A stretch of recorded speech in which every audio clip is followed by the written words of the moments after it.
Selamat siang, Bapak-Bapak, Ibu-Ibu, Mas-Mas, Mbak-Mbak, Kakak-Kakak. Selamat bergabung di kuliah umum Kebun Rumah Mandiri yang diselenggarakan oleh Akademi Rakyat Mandiri Pangan. Kuliah perdana kali ini ada 4 kelas, karena sebenarnya kita bikin 1 kelas, tapi ketika semalam membuka kelas ini, sudah ada 400 orang yang mendaftar, jadi akhirnya meminta kerelaan hati narasumber kita untuk memberikan waktu 4 kali ya, di dalam 4 kelas yang kita sudah lakukan 2 kelas kemarin, hari Sabtu, 2 kelas, dan hari ini, dan selanjutnya hari Selasa, tapi semua sudah full. Dan masing-masing kelas ini pendaftarnya 90 orang. Jadi, oke, hari ini kita akan kuliah umum. Kenapa kuliah umum? Karena sebenarnya materi kurikulum berkebun ini, teori sampai praktek, itu tuh lama gitu ya, butuh 70 jam kuliah ya. Nah, kita nanti akan ada kelas lanjutan, modul 1 dan modul 2, dan sekarang kuliah umum dulu, kita mendengarkan pencerahan dari Mas Anam Masrur. Beliau ini adalah kuliah di Filsafat UGM, namun sekarang menjadi ini ya, tukang kebun, nggak ahli permakultur. Dan beliau ini kemarin saya colek untuk ayo bagi-bagi ilmu dulu Mas di akademi. Terus beliau ini waktunya sangat sedikit ya untuk kita bisa colek-colek. Jadi kita bersyukur sekali dan kita berterima kasih buat kehadiran Mas Anam di sini, mau berbagi dengan kami. Dan saya perlu kasih brainstorming dulu kenapa kebun rumah mandiri ini penting. Karena pangan adalah kebutuhan dasar manusia dan distribusi pangan saat ini memang sangat terbatas ya. Saya tuh biasanya kalau beli sayuran gitu di warung tetangga aja, tapi siapa tahu nanti pasokannya memang akan terhambat dan kita sendiri sudah siap dengan pangan yang sudah tersedia di kebun kita. Dan hari Kamis yang lalu ada yang tahu nggak, Pak Menteri Pertahanan hari Kamis ya, benar hari Kamis, itu menyampaikan himbauan agar setiap masyarakat tuh menanam bahan pangan dan menggunakan setiap lahan. Sudah ada juga kemarin artikelnya ya, kenapa Pak Menhan bilang seperti itu, gitu kan ya. Itu pas banget dengan keinginan kita ya. Saya percaya banget Bapak Ibu yang ada di tempat ini, yang ikut daftar ini pasti juga pengen punya kebun sendiri gitu ya. Nggak masalah tanahnya, luas tanahnya berapa gitu ya. Oke, teknis dari penyelenggaraan kelas ini nanti akan ada pemaparan presentasi dari Mas Anam, nanti ada video, ada presentasi PowerPoint-nya, dan selama pembelajaran boleh bertanya Bapak Ibu melalui ruang chat.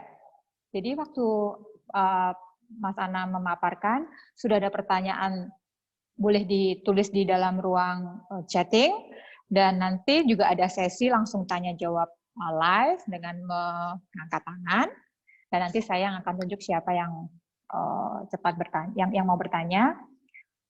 Dan topik tanya menjawab dibatasi dari materi yang disampaikan oleh Mas dosen kita hari ini. Jadi kita punya Mas Menteri, kita punya Mas dosen di sini. Nah, oke.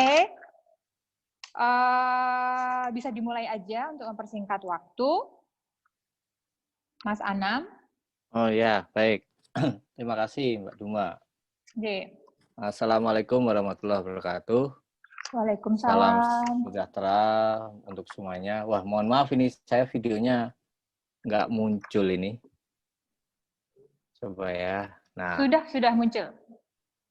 Oke. Ya, sebetulnya tadi presentasi, kalau boleh dibilang presentasi dari Rob Greenfield tadi sudah cukup membantu untuk kita melihat betapa pentingnya kita membuat pangan di kebun rumah kita sendiri. Dan dia tadi menyatakan dia nggak punya lahan, tapi dia akhirnya entah bagaimana pinjam lahan tetangga dan mendaya gunakannya, akhirnya dia bisa memenuhi kebutuhannya sendiri. Uh, dan yang dia lakukan sudah sangat holistik, tidak hanya makanan, tapi juga beberapa alat bahan kebutuhan rumah tangga dia bisa penuhi. Misalnya tadi karena dia orang Amerika ya, dia kalau untuk urusan ke belakang dia menggunakan toilet paper, dia menggunakan daun-daunan yang bisa digunakan sebagai pengganti toilet paper. Dan kemudian juga garam dia ambil dari laut, dia buat sendiri di rumah. Itu luar biasa sekali. Jadi hampir dikatakan semua kebutuhannya dia bisa penuhi sendiri, sehingga hampir tidak memerlukan orang lain lah, boleh dibilang begitu. Apalagi di masa seperti sekarang ini yang kita dilanda pandemi, mungkin sangat penting untuk punya kecakapan, keterampilan, keahlian yang berkaitan dengan pemenuhan kebutuhan rumah tangga secara mandiri. Sebetulnya ini juga sama perjalanan saya pribadi. Dulu saya bekerja ada ganti-ganti kerja lah. Paling terakhir itu saya kerja di ILO, International Labour Organization. Di sana saya sudah mulai merasa bahwa saya harus beralih profesi. Saya ingin mandiri di rumah dan saya memutuskan pada umur 40 tahun saya tidak mau bekerja lagi dan saya mulai belajar permaculture dari berbagai pustaka yang kemudian saya menjadi didaulat dan bersama Pak Iskandar Wawuruntu membangun Bumi Langit Institute. Saya di sana sekitar mungkin 2,5 tahun, maksimal 3 tahun, hampir 3 tahun. Dan kemudian ya saya didapuk tadi yang disampaikan Mbak Duma sebagai direktur eksekutif. Tapi sekarang tidak lagi karena saya sudah tidak di sana. Ya, dulu itu sekitar tahun 2012, 13, 14 lah. 2015 saya sudah tidak di sana. Ini sudah cukup lama. Oke. Seperti yang disampaikan Mbak Duma, ini adalah rangkaian dari proses belajar kita. Secara umum pendekatan yang kita lakukan itu sama dengan yang dilakukan Rob tadi, yang holistik, yang kemudian bahasa lainnya adalah permakultur. Mungkin ada yang pernah dengar, ada yang belum. Tapi permakultur sendiri itu sebuah istilah yang relatif Ada satu video yang Anda bisa lihat di YouTube. Saya lampirkan di mana? Coba saya lampirkan di chat sini karena kalau nonton mungkin kerepotan.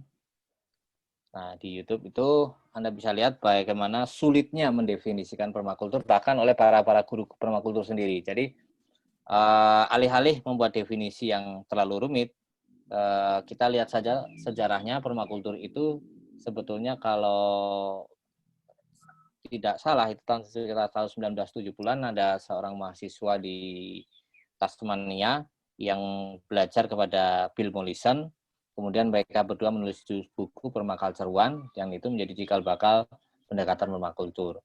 Nah, permakultur sendiri sebagai pendekatan holistik Anda bisa lihat di Jogja mungkin sudah ada beberapa tempat yang sudah mempraktekkan. Ada tadi disebut Bumi Langit, ada Omah Lor, ada mungkin sebagian Agradaya juga sudah mulai mencoba untuk menerapkan Agradaya yang dikomandoi oleh Andika Mahardika dan Asri.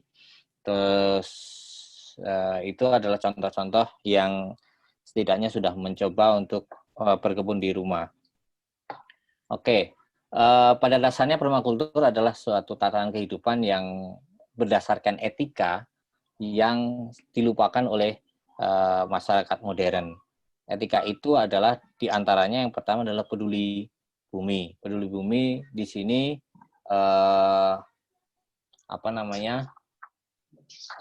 peduli bumi di sini artinya kita memandang bahwa yang paling pertama sebelum yang lain hal adalah kita memperhatikan bumi ini sebagai sebuah kendaraan bersama. Kita sedang melanglang buana di Jagat Raya.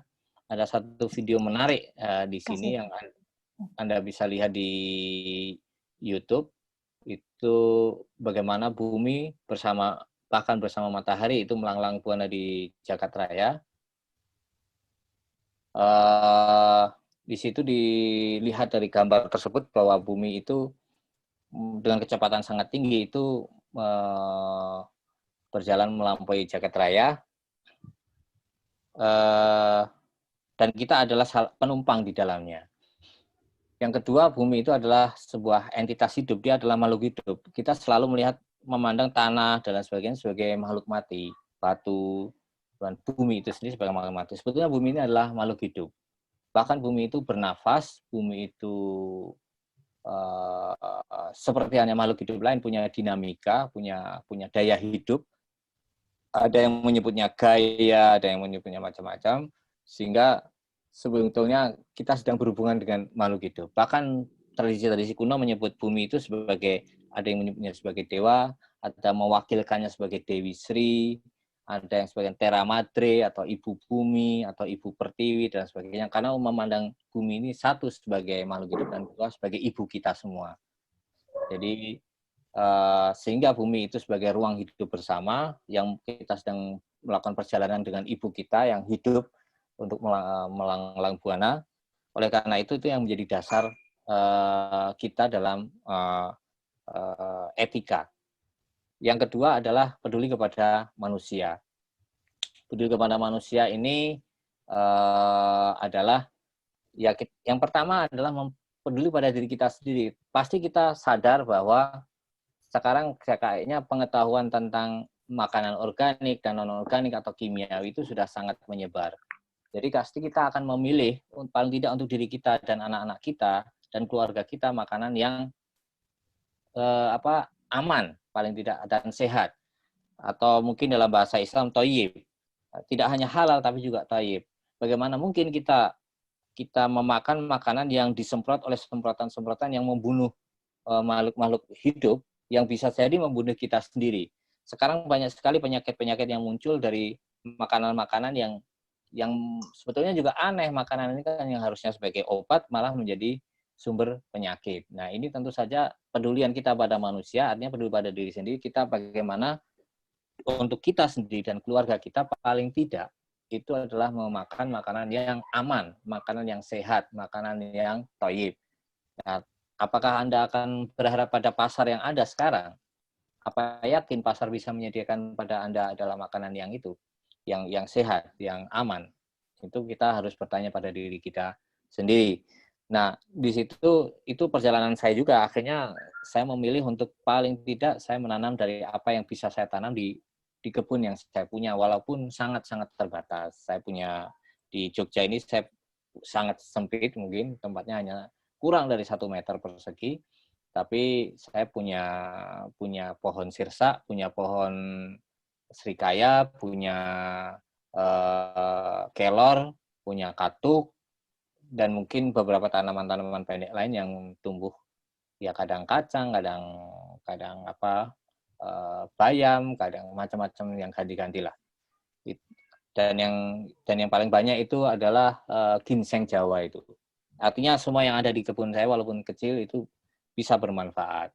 Tentu saja tidak bisa memenuhi kebutuhan saya semuanya, berbeda dengan yang ada di Jember, yang kebun kami yang ada, kebun bersama yang ada di Jember yang bersama teman-teman pesantren, itu insya Allah cukup lah seperti yang dilakukan Rob Greenfield tadi. Nah, untuk bisa mencapai ketahanan pangan untuk keluarga yang sehat tadi itu tentu saja ada etik ketiga, itu adalah berbagi bersama. Karena bagaimanapun juga kita mungkin saja tidak bisa memenuhi kebutuhan kita semuanya. Tetapi yang pasti, yang pertama kita harus bisa membatasi diri untuk bisa mengatakan cukup. Yang sering terjadi manusia sekarang adalah pengennya bisa menabung makanan, menabung uang untuk bisa berlebih, untuk bisa membeli lebih banyak, sehingga kemudian terjadi persoalan-persoalan setelah itu dari persoalan keadilan dan sebagainya. Padahal di sini kita punya kesempatan kalau kita bisa menimbang mana cukup, maka kita bisa berbagi kepada orang lain dari surplus yang kita hasilkan. Karena contoh saja kebun saya di sini, kelor itu saya lebih dari cukup untuk saya makan sendiri. Saya pasti berikan kepada orang lain yang kalau mau. Jadi kalau tidak mau ya akhirnya saya buat jadi kompos saja karena sangat berlebih. Untuk satu pohon kelor saja lebih dari cukup untuk satu keluarga. Nah, di sini kita akan ketemu lagi dengan, kalau kita mau berbagi dengan orang lain, maka orang lain juga akan mau berbagi dengan kita. Bahkan keamanan dan sebagainya akan bagi. Kalau kita hanya menumpuk harta, Anda harus membangun tembok tinggi untuk mengamankan harta Anda. Tapi kalau Anda buka pintu, Anda bagikan apa yang Anda punya, pasti orang lain pun akan menjaga keamanan Anda.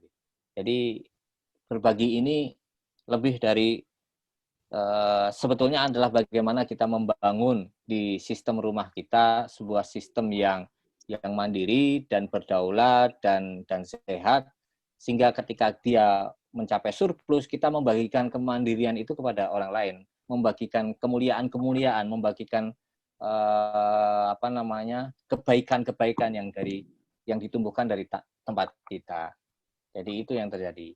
Sehingga ketika kalaupun harus diperdagangkan, diperjualbelikan, maka orang akan mengapresiasi produk Anda dengan apresiasi yang terbaik.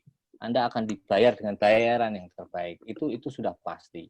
Karena tidak mungkin kalau Anda memberikan yang terbaik itu dibayar dengan murah. Yang terjadi di pasar ketika adalah bagaimana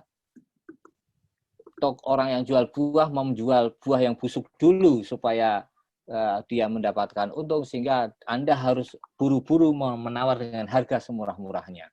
Karena yang terjadi adalah persaingan dan bukan berbagi yang baik. Jadi ini adalah norma yang berkebalikan dari alam. Alam itu tidak ada persaingan. Alam itu isinya adalah kerjasama, dan kerjasama. Itu adalah dasar dari kita memulai untuk bisa memulai kemandirian di rumah. Nah, kalau dari apa yang disampaikan Rob Greenfield tadi, itu kita bisa melihat dua perspektif. Pertama, sulit, kedua, mudah.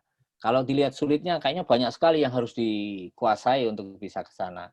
Tetapi bisa menjadi mudah kalau kita bisa mulainya step by step.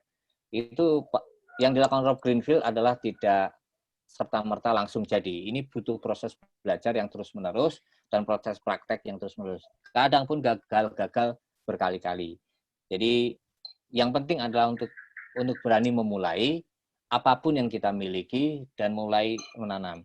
Adanya forum seperti ini sangat penting bagi saya dan bagi Anda semua, karena untuk saling berbagi pengalaman, berbagi pikiran, berbagi pengetahuan. Dan itu juga yang sebenarnya dilakukan oleh Rob Greenfield. Dia pasti belajar dari berbagai sumber dan tidak mungkin dia kuasai sendiri. Jadi ini adalah forum yang akademi ini didirikan sangat luar biasa, karena di sini kita harapannya akan bisa berbagi, yang kemudian tujuan besarnya adalah Anda semua adalah sosok-sosok seperti Rob Greenfield lainnya yang mandiri. Jadi itu yang saya bayangkan. Jadi yang penting adalah bagaimana kita membuka diri dan belajar terus-menerus dan mempraktekkan. Tidak masalah untuk menjadi salah. Oh, saya diserang hama ini. Oh, saya ada penyakit itu, tanaman saya. Tidak ada menjadi persoalan. Karena itu pun saya dulu mengalaminya juga. Jadi mungkin kita bisa berbagi di situ. Saya kira itu yang untuk pengantarnya pada intinya. Nanti Anda bisa saling bertanya saja dengan pengalaman Anda. Ada beberapa bagian dari presentasi ini mungkin bisa dilanjut, itu yang menggambarkan bentuk-bentuk kebun yang mungkin bisa Anda buat. Bagian besar saya sudah pernah buat, itu berkaitan dengan lahan-lahan yang sempit. Bisa lanjut aja Mbak Duma itu. Oke. Ini lanjut presentasinya, mau dilanjut atau langsung ke pertanyaan dan nanti bisa dijawab dengan menampilkan? Dilanjut presentasinya untuk lihat gambar-gambarnya dulu. Oke. Lanjut. Oke. Next. Diklik saja. Oke. Terus ya. Terus. Ya.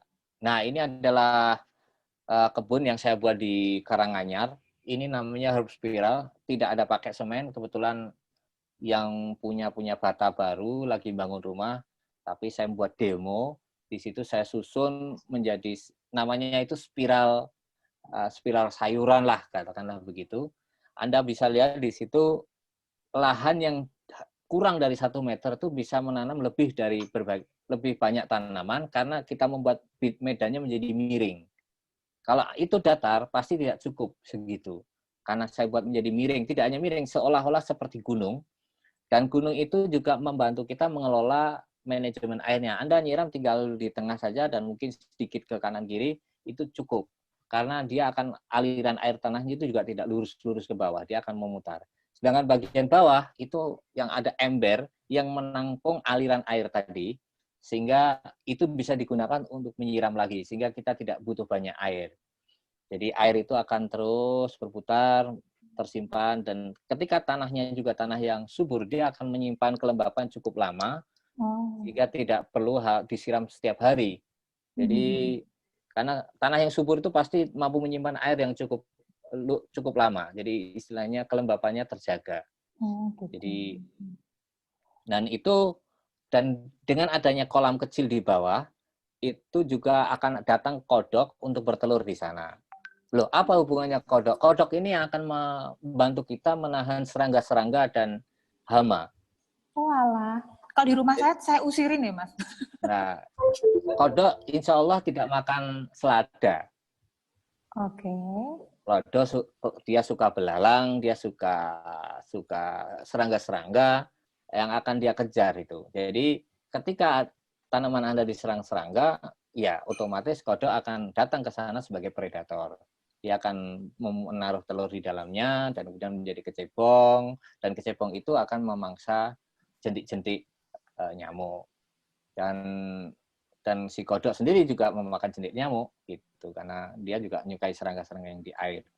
Itu gambarannya, karena dia hewan amfibi, dia bisa di air, dia bisa di darat.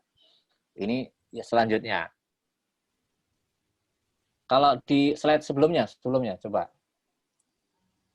Nah, ini kalau dilihat dari samping, maaf, terlalu lewat. Nah, bukan yang satu hijau. Daun. Bukan kelewatan. Nah, yang ini kebun yang sama tadi dilihat dari samping. Itu Anda bisa lihat ada sawi, pokcoy dengan bawang daun, kemudian ada kale di atas itu. Jadi kita bisa nanam lebih banyak tanaman. Sebetulnya ini pun masih bisa lebih banyak lagi tanaman.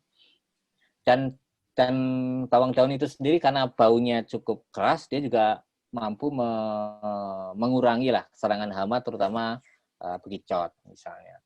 Jadi dia membantu juga pengendalian hama, selain juga dia juga kita manfaatkan. Oke, lanjut slide berikutnya.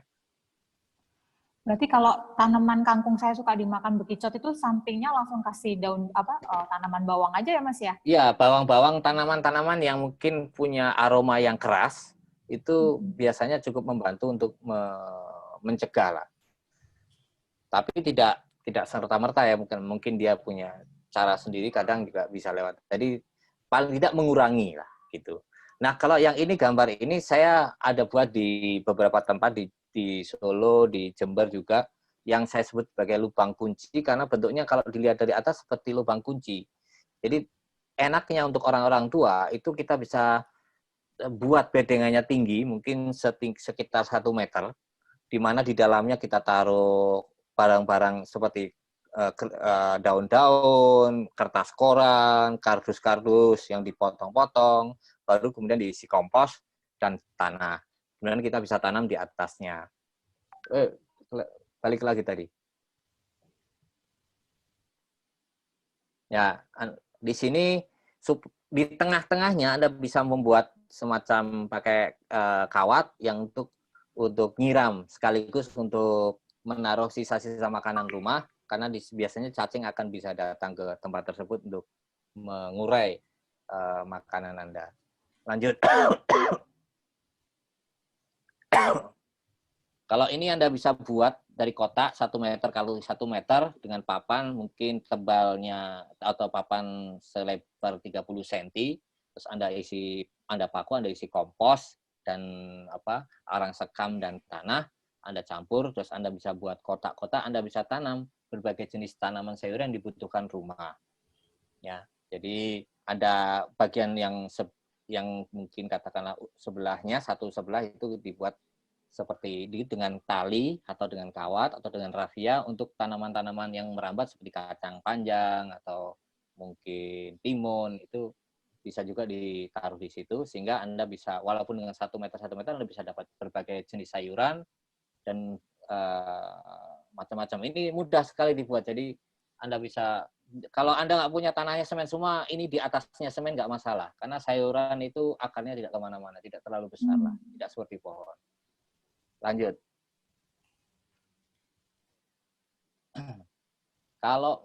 Nah ini juga sama, Anda bisa memanfaatkan bata, Anda bisa memanfaatkan ranting-ranting kayu, Anda jadi ikat atau bambu, ada balok-balok kayu yang dibuang, Anda bisa buat bedengan. Dan ini Anda bisa juga, kalau sayuran Anda bisa buat katakanlah di tanah yang sudah dikonblok atau di semen itu, Anda tinggal tinggikan saja, tidak menjadi persoalan sebetulnya.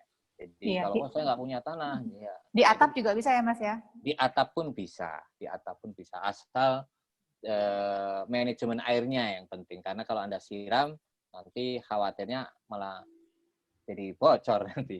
Ya itu yang penting. Jadi perlu ada kanal-kanal untuk drainase. Ya lanjut.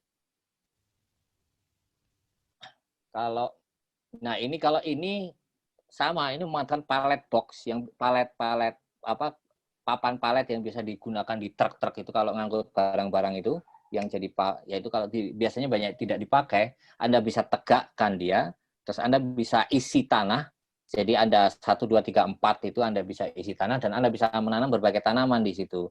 Tanaman-tanaman yang pendek seperti sawi, kemudian selada, itu Anda bisa tanam di tengah. Tanaman-tanaman yang agak tinggi bisa di atas seperti tomat dan lain sebagainya, sedangkan tanaman yang merambat bisa paling bawah seperti misalnya timun atau labu kecil gitu, bisa di bawahnya. Jadi, dan itu bisa digantung, bisa ditempelkan di tembok gitu.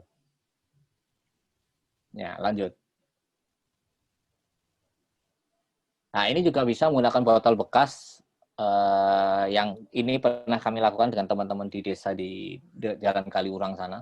Saya lupa, dengan teman-teman, ada teman KKN UGM minta saya untuk bicara, saya bikin itu aja. Jadi botol disambung-sambung, ada di bawahnya itu di lubang, disambungkan, kemudian tutupnya itu di lubang untuk nyiramnya bisa netes ke bawah.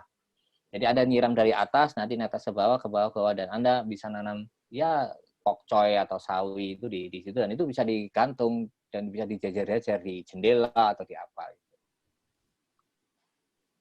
Itu semua tutorialnya banyak, Anda bisa temukan di YouTube. Lanjut. Nah, ini tomat. Saya pernah nanam begini, tapi pernah patah juga. Anda dengan pot, Anda bisa nanam 1 tomat. Tetapi kalau Anda gantung potnya itu, Anda bisa nanam 2 tomat. 1 yang ke atas, yang 1 yang ke bawah. Jadi tomatnya digantung seperti itu. Seperti pada gambar.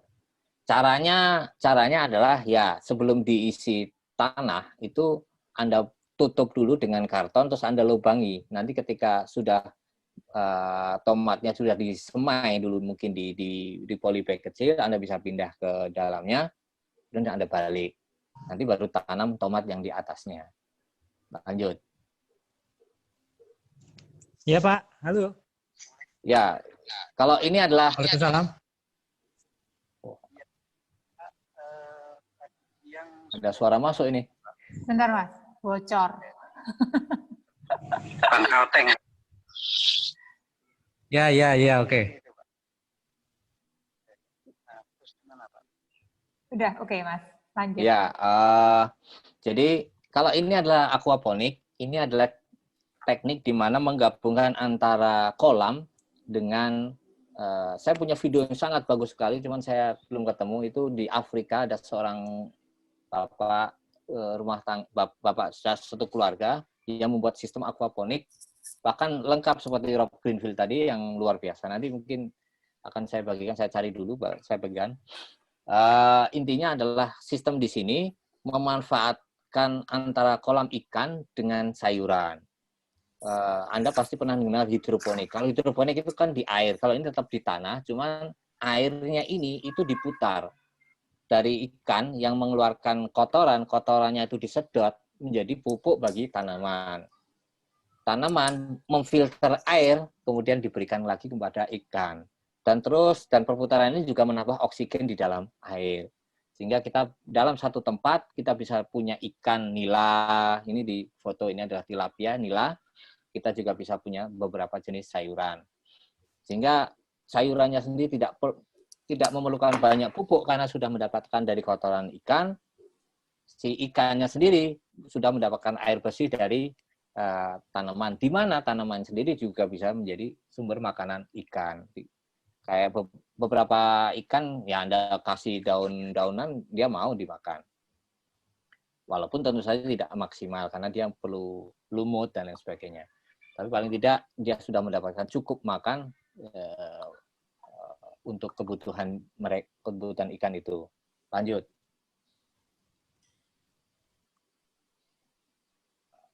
Ini kompos rumah tangga yang bisa Anda terapkan. Anda bisa, intinya kalau kita bisa memilah sampah organik dan non-organik, yang organik ini bisa kita gunakan sebagai bahan kompos, yang itu nanti cukup untuk memberi makanan bagi tanaman yang ada di kebun kita. Artinya, kita tidak usah membeli pupuk, kita tidak usah sibuk dengan input-input lain, tetapi cukup bagaimana mampu memilah sampah yang ada di rumah.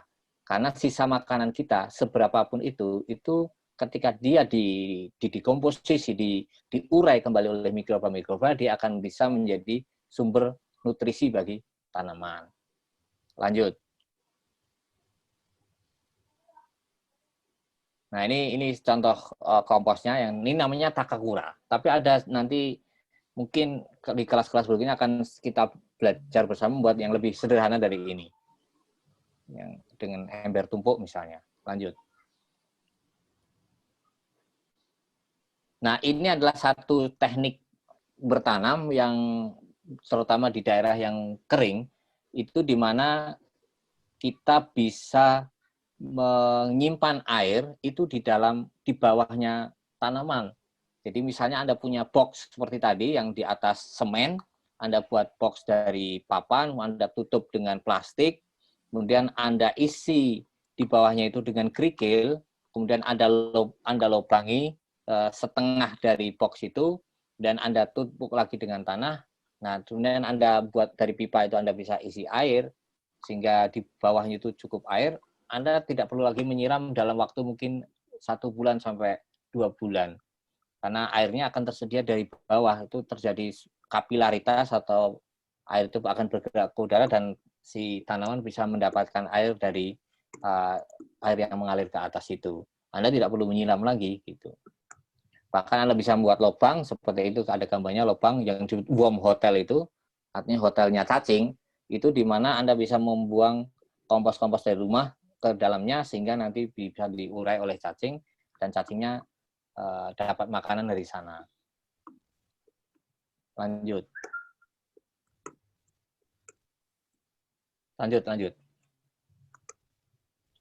Ini persiapan lahan. Saya kira ini lewati saja karena sudah teknis.